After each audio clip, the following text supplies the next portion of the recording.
So, and with many other words, John exhorted the people and proclaimed the good news to them. But when John, now I'll tell you, you can really go out into different sections with John. And if we have time, we'll talk a little bit more about this. But John, he would tell you, he was the kind of man, he would tell you how it is, how it was supposed to be. And that's what you want to hear. You want to hear the truth. You want to hear how it is and how it's supposed to be. I don't like people dancing around the subject. I want you to just tell me how it is, and then we'll deal with that. But John, he rebuked Herod. If you remember Herod, we talked about, saw a picture of Herod a while ago. Because Herod, he married Herodias, his brother's wife.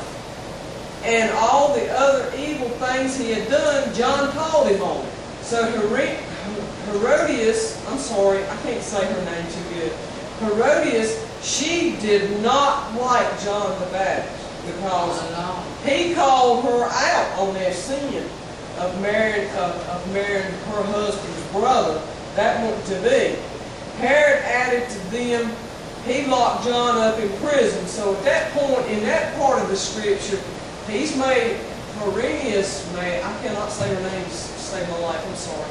Herodias mad because they're not doing right. They didn't sin. And so they get mad and they lock John up in jail. But before that happens, if we're looking at Luke 1:21 through 23, when all the people were being baptized, you remember who came to be baptized? Jesus. He come walking down the path there where they were at being baptized. And as he was praying, heaven was open. Can you imagine heaven just opening up and the Holy Spirit descended on Jesus in the form of a dove, and a voice came from heaven, "You are my Son whom I love. With you I am well pleased." There's a picture of somebody, I guess they took a picture or whatever. Anyway, that's supposed to be Jesus and John the Baptist, and you see John the Baptist baptizing Jesus. Now Jesus himself, he was about 30 years old when he began his ministry. He was the son, so it was thought of Joseph, but we know he was the Son of God. Let me ask y'all a question. Do y'all think that John the Baptist should have said something to Herod about marrying his brother's wife? Y'all think he should have said something about it? You know, in this day and time, people don't care what people do. Y'all think back then he should have said something? Because it ended up putting him in jail and ended up costing him his life. Do y'all think he should have said something? I don't know. You have to know the rules of that day. Yeah. But John, he did. But it was worth dying for because that's what he did. I thought back in those days that they could have more than one wife, and sometimes they did take say a man died, and he would take the brother maybe would take his wife and his family to raise. Now, it seemed like don't quote me, but I can't remember what verse or where I read it, but it seemed like that his wife, Herodias, we'll say Herodias, it seemed like she had something to do with her husband being murdered or killed or something, and got him out of the picture. But I can't remember. I'll try to remember to look that up. I guess you have to know the history of that day. Yeah, I'm saying. So, John the Baptist in Luke 1:19, John the Baptist is put in jail, and we know because he didn't mind telling Herod about what was right and what was wrong, especially for a man in Herod's position, I guess. But you know, today people don't do that. One of them goes and nobody will correct anybody. It's called overlooking things.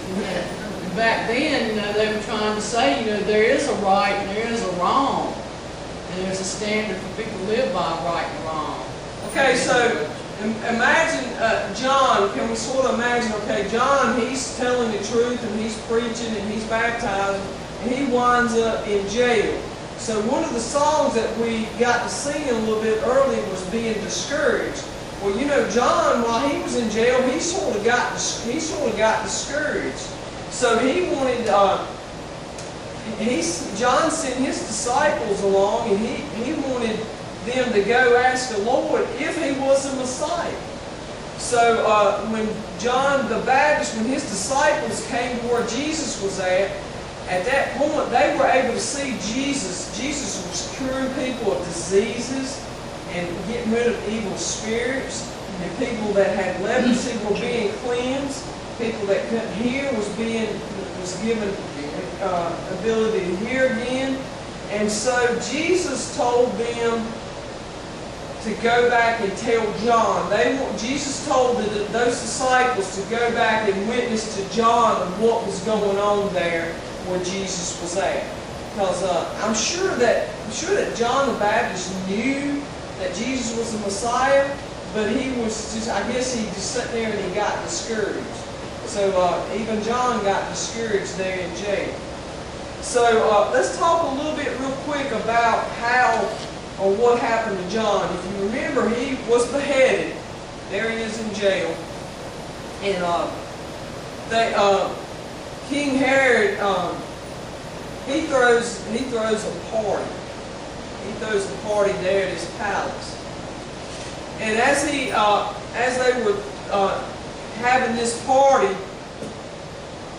Herodias, she had a daughter, and her daughter's name was Salome, I think is how you pronounce it. Salome, I think.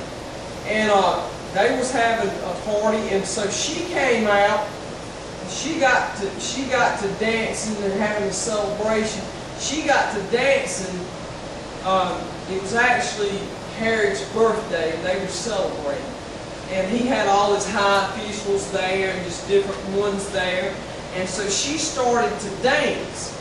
And they were playing music. She started to dance. So her dancing pleased King Herod and pleased the guests. And so he told her that he ask anything of me and I'll give it to you. So that was bad for him to do, but that's what he told her. He was so pleased with her performance. So she ran out and talked to her mama. Wanted to know what her mama wanted. Well, of course, her mama wanted John the Baptist dead. But the request was that she wanted John the Baptist's head on a platter. So Salome, she goes back in there and she tells King Herod, I demand, there's a platter there, that's terrible, isn't it? Somebody has painted a picture of them with the platter. So he tells, she goes back and she says, I want John the Baptist's head on the platter. Well, King Herod, he was greatly distressed, and he didn't want to do that, but he didn't feel like he could refuse her because he had all these highfalutin, sometimes we call them highfalutin people, but he had all these officials, and he wanted to be as good as his word, because he was having a show at his birthday. So he told the executioner to go immediately and bring John the Baptist's head. The man went and beheaded John in prison and brought back his head on the platter and presented it to the girl, and she gave it to her mother. So there's sort of the picture depicting John the Baptist's head on the platter. That's a terrible gift to present to your mom. That's what she was wanting. Yeah. On hearing this, John's disciples came and took his body and laid it in the tomb. But I can think of so many things that I could have asked for. Yeah. And I don't know that I don't ask my mama what I wanted. Especially if she come out wanting somebody's head, I'll be wanting something else, probably not a head of a dead man. But anyway, she knew she was in sin, and she had been called out. She had been called out. Wanted to do away with her accuser. And she didn't like it. Because sometimes if somebody's telling you you're wrong, you want them to just go away. But the last picture there was just a picture of a tomb that somebody had taken, I guess, in a holy man tomb.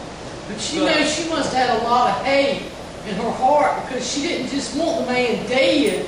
She wanted to see his head. She wanted to hold that platter with his head up in her hands. That is a lot of hate in your heart. I mean, just want somebody dead, that's bad enough. But to want to see their head and actually have it like that, That's a lot of hate, I think. But I think I'm gonna make a note. I'm gonna look and see about her killing her husband or being involved in his murder, because I think she was crooked long before she met up with John the Baptist. I think John was just one of the people that was calling her on this.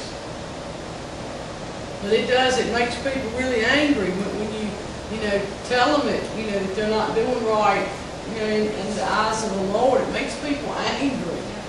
Not quite as angry as it made Herodias, but it does make people angry. And that's why today a lot of people, they go along with the anything goes, because a lot of, especially in the churches and all, they want to keep their churches filled up, so they don't want to preach against, certain things like against drinking or drugs or homosexuality or same-sex marriages. They don't want to start preaching against that, because next thing you know, you're going to have a lot of people in the church. So today they would rather have their churches filled and just not, it's more or less seems like they're preaching now on what God can do for you instead of your obedience to God. I hear that a lot on TV with the TV ministries. It seems like it's getting more and more about what God can do for you. Or if you ask this, God will grant it. If you ask this, it's, it still should be on being obedient to God, because that's the only way to, as we know, to get our prayers answered and to be pleasing unto the Lord is to be obedient in every way. I hope y'all enjoyed that. Y'all got any questions about John the Baptist? Supervisor West Hall, please. Supervisor It's West very Hall. interesting. Anybody want to share anything? I like the story. I like the story pretty good. But I got to thinking, man, if I could ask him for anything, it probably wouldn't be somebody's head on the platter. Definitely not. It sounds like she was just wanting to please her mama. Anyway, say, I get this. What is it you would want? Idea, wasn't it? Was it really her mother's idea? It was, yeah. That's what Brenda was saying. She could have thought of a lot of things as a child that she would have asked for, but like I said, it sounds like she was trying to be pleasing to her mother. And, like, let her choose, what is it you want? Has anybody got anything they want to pray about? Anything that's on your heart that you want us to pray with you about?